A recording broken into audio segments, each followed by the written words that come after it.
សួស្តីអ្នកនរគ្នាដែលសារមានការអាប់ដេតមួយចំនួនអញ្ចឹងថ្ងៃនេះជាថ្មីម្ដងទៀតខ្ញុំសូមបង្ហាញពីរបៀបបង្កើត account YouTube ទៅ FB ម្ដងទៀតតែមុននឹងបង្កើតយើងត្រូវត្រៀមត្រូវមាន email មួយសិនហើយបើសិនជាអត់មានទេយើងទៅបង្កើត email ថ្មីមួយសិនណាហ្នឹងហើយអញ្ចឹងដំបូងយើងបើក browser មកហើយយើងបើកកម្មវិធីអីក៏បានដែរតែឥឡូវខ្ញុំសូមបង្ហាញនៅលើ Chrome ចុះអញ្ចឹងនៅលើ address bar នេះយើងទៅសេ website tubetubepos.com ហើយទៅចុច enter ទៅបន្ទាប់មកយើងចុចប៊ូតុង register នៅខាងលើស្ដាំនេះហើយទៅបំពេញ form នេះទៅហើយខាងលើគេនេះយើងដាក់ឈ្មោះរបស់យើងមកហើយកន្លែង email នេះយើងដាក់ email ពិតប្រាកដរបស់យើងដែលយើងអាចបើកចូលទៅ check inbox បានណា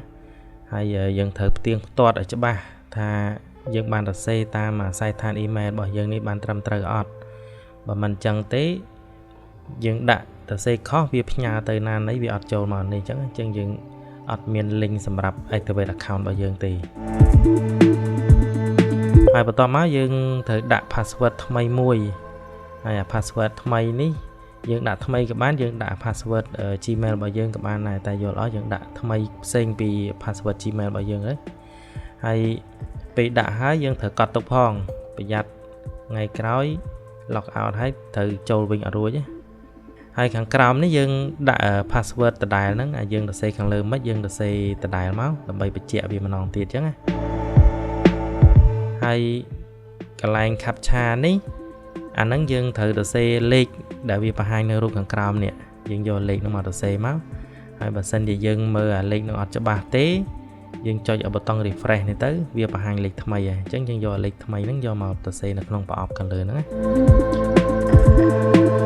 ពេលហើយយើងចុចប៊ូតុង register ទៅហើយ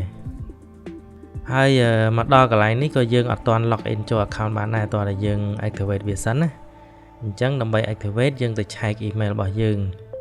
ឆែក email ដែលយើងដាក់មុនហ្នឹងបើសិនជាអត់ទាន់ឃើញទេយើង refresh វាណាតែនេះឃើញចូលហើយនៅលើ email ហ្នឹងយើងចុច link នេះទៅអញ្ចឹងពេលឃើញបែបហ្នឹងបានន័យថា account របស់យើងបាន activate ហើយបន្ទាប់មកគឺយើងអាច log in ចូលនៅក្នុង account របស់យើងបានហើយ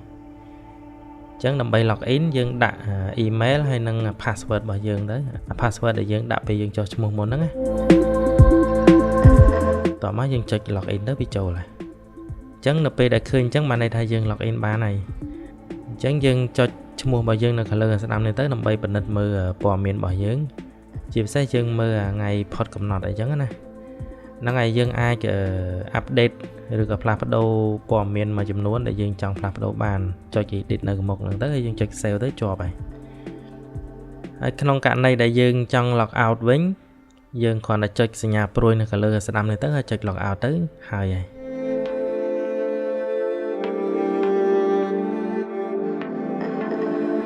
ហ្នឹងហើយអ្នកនរគ្នាការបង្កើត account ហ្នឹងវាស្រួលដូចបកចេកចឹងតែបើគ្នាយើងមួយចំនួនជួបបញ្ហាអីមិនបាច់ stacker ទេផ្ញើសារមក admin មកណាដើម្បីផ្ញើសារមក admin យើងចូលនៅក្នុង contact នៅលើ website នេះទៅហើយផ្ញើតាមណាមកក៏បានដែរតែផ្ញើតាម Telegram មកស្រួលជាងហើយ admin ឆ្លើយលឿនជាងអញ្ចឹងណាហើយ admin អត់រឹកទេនិយាយថាសេវាកម្មគឺមកឲ្យហ្មងហើយរីករាយឆ្លើយតបគ្រប់សារទាំងអស់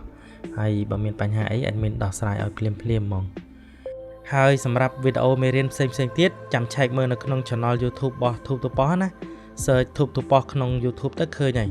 មានវីដេអូមេរៀនច្រើនទៀតនៅក្នុងហ្នឹង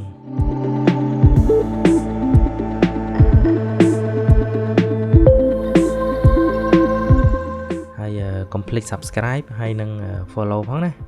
អរគុណបាយបាយ